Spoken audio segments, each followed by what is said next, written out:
Okay, here's a little garden tour.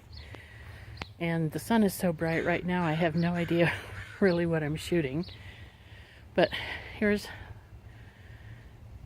the whole thing. There's the 2 beds. And by the way, the lawn needs to be mowed and some weeding and whatever. Actually, Tyler's mowing the lawn tomorrow. So here are the raspberries, which, if you look in here, see this, the stake? That used to be down to the ground. So they just came up over the top of this, like, I don't know, 3 or 4 days ago. And even though I cut them down, I'm going to get 2 crops this year. So I'll get one in a couple of weeks, and then I'll get one in fall, which is nice. They're ever bearing. So, big shadow. Anyway. Okay, so this is bed 1.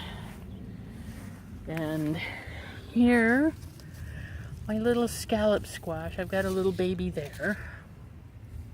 Some beans back there. These squares here are open because the squash will take over. And then I never got as many carrots or beets planted as I wanted. I'll try and do some in the fall, I guess. But these are the beets. I don't even know how big they're getting under there yet. But, and I guess they get tough when the weather gets hot, so at some point I'll probably just have to pull them and have baby beets. And I have some carrots along here and 1 square over here. Honest to goodness, I just don't seem to, I don't know what it is about carrots. They don't seem to get very big with me. So what's really happy over here are the sugar snaps, which are very big, and they've got lots of blooms. And I've got a lot of these little guys right now, little tiny ones. So I think another week and a half I probably can pick enough for a meal. And on the pepper front, look at this, all these scabs, and this one's about dead. The cold weather just didn't help. By the way, I have these boards here so I can walk to the back to harvest that stuff. This one's really unhappy. The garlic looks good. I have, I don't know, a dozen garlics in there. And then more peppers over here. This is a pole bean back here when they get tall enough. And you can see the slugs are having fun at night. But, you know, once they get a couple of leaves on them, they can handle the slug fest. This one, and this is the chocolate. So I have, let's see, on peppers, I've got 1 each of red, yellow, green, orange, chocolate, the kind of brown one, a jalapeno, and a poblano. But this one right now is doing the best. It's got 2 healthy peppers on it. I got 1 dill plant, which apparently doesn't know that it's too soon to flower. So I'm going to have dill and nothing to do with it because there's no way in hell the cukes will be ready in time. And then over here we have the dessert bar for the squirrels, who I've had 2 strawberries. The squirrels get the rest. This is really not ready, but the squirrel will probably have it for breakfast tomorrow. Okay, so this is the other bed. And this group of squares back here, these are pole beans, and I need to put up the netting this weekend because you can see, maybe, if I can, some of them are getting tall enough and starting to reach. And then these 4 squares here and here, this is Dragon's Tongue, Gold Rush, Burgundy, and Romano. That's the first planting on the bush beans. And then I just planted the rest of the squares last night. So I was going to do 3 succession plantings.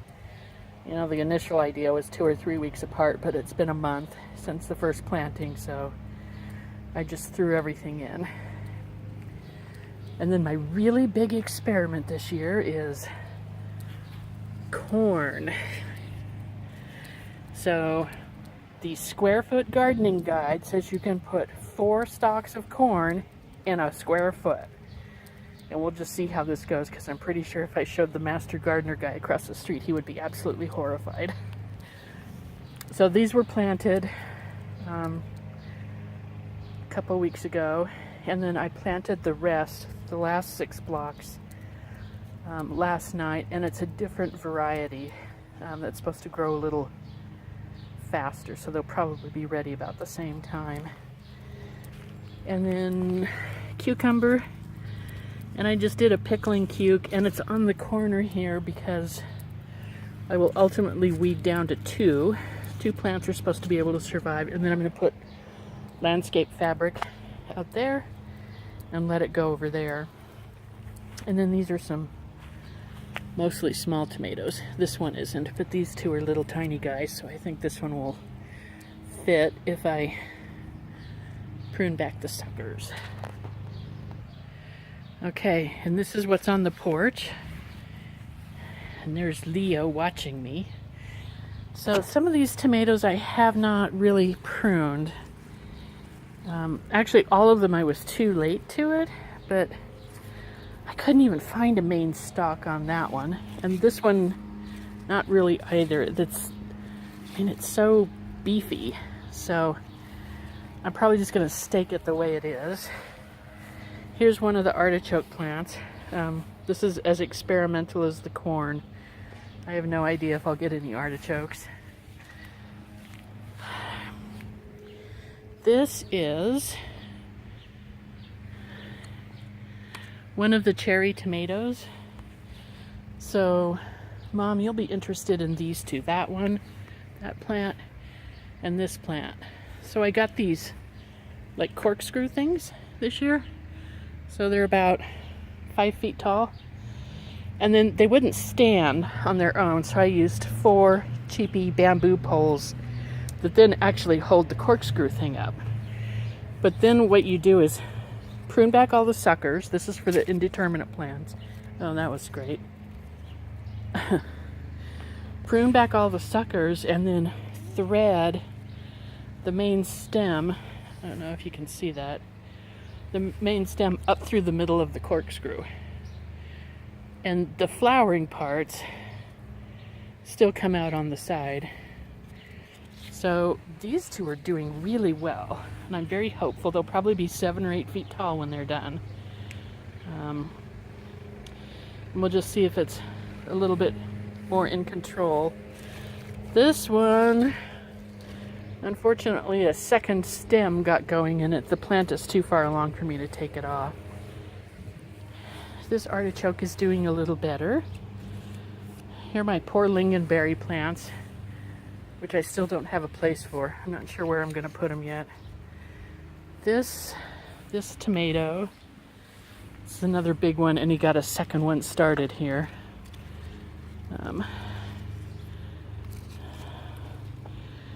I guess that's the sucker right there. Boy, that's big. Anyway, so that's kind of the garden. And those are some big hunkin' huge rhodies that are about as big as the tree. So I'm kind of working on those.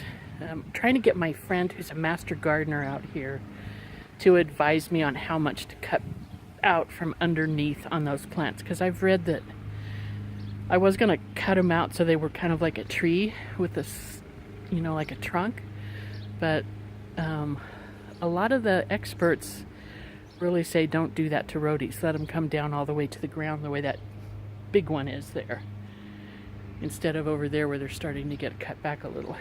So we'll see. Anyway, that's it.